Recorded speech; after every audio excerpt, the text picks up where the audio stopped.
Chapter 8 physics, gravitation है ना, गुरुत्वाकर्षण।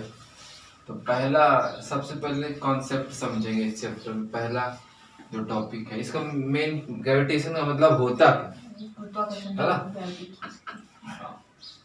तो अभी ऊपर तक जानते हो तुम लोग कि ग्रेविटी, अर्थ जो है ग्रेविटेशन होता है, उसके कारण जो हम लोग गिरते हैं, कुछ भी चीज गिर जाती है ना। तो हम लोग तो अभी तक जानते हैं ना, एवरीथिंग्स फॉल्स, कुछ भी चीज है वो जमीन की तरफ ही अट्रैक्ट होता है और नीचे गिरता है। अगर सपोज इस मार्कर को मैं छोड़ू तो ये क्या होगा, नीचे गिरेगा। क्या होगा, नीचे गिरेगा। तो क्यों हो रहा है ये, ग्रेविटेशन के कारण हो रहा है ये, है ना। हर चीज, अगर इस बोर्ड को यहाँ से खीले से निकाल देंगे, ये भी नीचे गिर जाएगा। फल लगा है, फल के टहनी को काट दे तो फल नीचे गिर जाएगा। सब ये ग्रेविटेशन के कारण हो रहा है। किसके कारण हो रहा है, ग्रेविटेशन। एवरीथिंग फॉल्स डाउन, नीचे गिर जाता है, कुछ भी चीज नीचे गिर जाता है, फॉल्स डाउन। लेकिन बट स्मोक को देखोगे, धुएं को, है ना, डजंट फॉल्स डाउन। धुआं जो होता है वो क्या नीचे गिरता है? नहीं गिरता है। क्यों हो रहा है ये, है ना। क्योंकि नेचर में जितने भी पार्टिकल्स है, जितने भी मॉलिक्यूल्स हैं, सब की टेंडेंसी है अर्थ की तरफ गिरना, है ना, अर्थ की तरफ अट्रैक्ट होना। ठीक है। जो स्मोक है वो क्यों नहीं गिर रहा है ना, ये सवाल उठता है। स्मोक जो है वो क्यों नहीं गिर रहा है? क्योंकि जो स्मोक के पास जो एयर पार्टिकल्स, स्मोक के किनारे, मान लो ये स्मोक का एक गुच्छा है, मान लो लूप है, मान लो, तो इसके किनारे जो है एयर मॉलिक्यूल्स है, molecules present in the air. इसके आसपास भी क्या है, मॉलिक्यूल्स है। तो उनकी भी तो टेंडेंसी है ना अर्थ की तरफ अट्रैक्ट होना, अर्थ की तरफ फॉल डाउन करना। उनकी भी तो टेंडेंसी है, उनकी भी तो टेंडेंसी है ना। वो भी तो एक तरह का मैटर है ना। तो वो भी तो चाहेंगे ना कि हम नीचे जाएं, तो वो तो फॉल डाउन होंगे ही। स्मोक क्यों नहीं हो रहा है? क्योंकि उससे हल्का है ना। क्या है, हल्का है। और जो चीज हल्की होगी, और मान लो ये हल्का है और ये जो एयर में प्रेजेंट जो मॉलिक्यूल्स है भारी है, तो एयर मॉलिक्यूल्स क्या करेंगे, टेंडेंसी है उनकी भी फॉल डाउन होने की, नीचे गिरने की। तो वो भी नीचे ही गिरेंगे और इसके मॉलिक्यूल्स को रिप्लेस कर देंगे, है ना। क्या करेंगे, रिप्लेस कर देंगे मॉलिक्यूल्स को। क्या करेंगे, रिप्लेस कर देंगे, है ना। किसके मॉलिक्यूल्स को, स्मोक के मॉलिक्यूल्स को। तो क्या वो भले ही वो ऊपर जा रहा है स्मोक, लेकिन उसकी भी टेंडेंसी क्या है, नीचे आना, है ना। फंडामेंटल वही है कि वो भी नीचे आना चाहता है, लेकिन जो एयर के मॉलिक्यूल्स है उसको रिप्लेस करके वो ऊपर चला जाए। बाकी फंडामेंटल वही है, सेम फंडामेंटल, है ना। उसी तरह देखोगे, बलून ले लो, बड़ा सा बलून, है ना, जो उड़ता है हवा में। हाँ, तो वो भी तो ऊपर जा रहा है। अब ये कैसा लॉजिक है कि वो तो भारी है, बहुत बड़ा है, क्योंकि लेकिन वो भी नहीं गिर रहा है, वो भी नहीं गिर रहा, वो भी ऊपर जा रहा है। एरोप्लेन भी जाती है, क्यों? उसकी तो बात छोड़ो, वो तो मैकेनिज्म है। एरोप्लेन है, हेलीकॉप्टर है, वो तो सीधा सीधा पता चल रहा है कि वो घूम रहा है। हेलीकॉप्टर किसी बहुत ही स्ट्रॉन्ग इंजन के कारण वो ऊपर जा रहा है, बहुत ही स्ट्रॉन्ग फ्यूल के कारण वो ऊपर जा रहा है ना। अभी हम ऊपर ऊपर का देख रहे हैं कि क्यों नहीं गिर रहा। बलून तो कोई इंजन तो है नहीं लगा, फिर भी क्यों ऊपर जाता है। अब देखो बलून क्या होता है, बहुत बड़ा होता है, तो उसमें जो भी गैस भरी गई है ना, हीलियम भरी गई, तो जो भी गैस है इसमें उसका वॉल्यूम,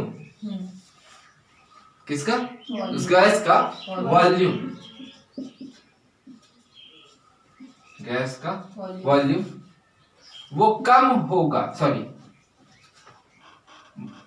गैस का वॉल्यूम एयर का वॉल्यूम सेम है।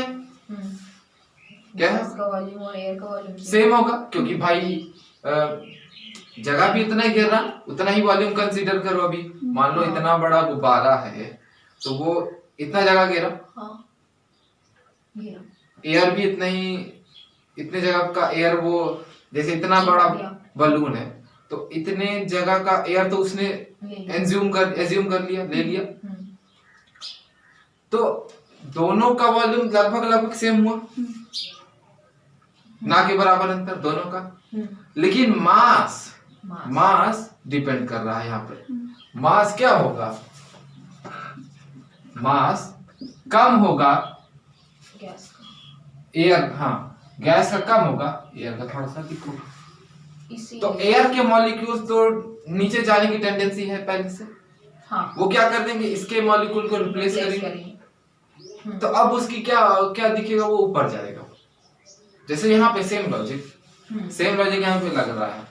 जैसे यहाँ पे लॉजिक हमने लगाया कि मॉलिक्यूल जो है रिप्लेस करते रहे स्मोक के, इसलिए स्मोक ऊपर जा रहा, वही चीज यहाँ पे भी हो रहा है। एयर के मॉलिक्यूल्स इसको नीचे आने से रोक दे रहे हैं, वो रिप्लेस कर दे रहे हैं, क्योंकि हल्का है। क्या है, हल्का। एयर से तो हल्का है ना, मास कम हो गया तो मास कम हो गया जितना भी। अब देखो पानी में हम बॉल डालते हैं तो वो डूबता नहीं है, हाँ। वही लॉजिक यहाँ पे भी है।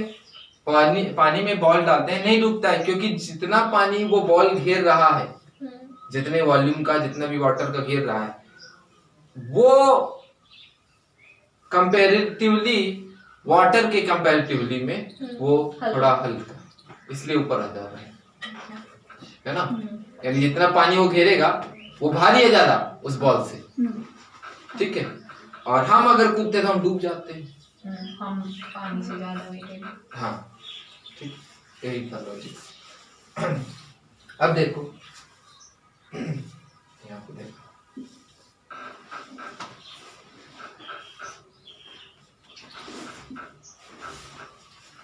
ये बिल्डिंग है मान लो,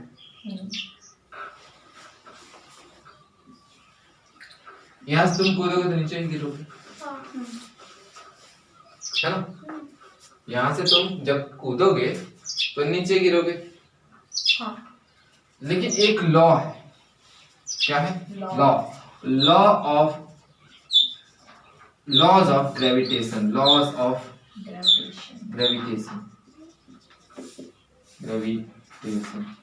है ना। लॉ ऑफ ग्रेविटेशन, ये लॉ क्या कहता है कि every body attract each other, है ना। Every body attract each other, और ये सही भी है। हर बॉडी एक दूसरे को अट्रैक्ट करती है ना। तो अगर यहाँ पर वो है, ये अर्थ सरफेस है ना, अर्थ सरफेस है, ठीक है। तो जब तुम कूदोगे तो अर्थ तुमको अट्रैक्ट करेगा और तुम अर्थ को अट्रैक्ट करोगे, है ना। अभी हम इसको प्रूव कर देंगे कि क्यों तुम कूदोगे तो गिर जा रहे हो और अर्थ तुम्हारे तरफ क्यों नहीं खींच रहा है ना, ठीक है।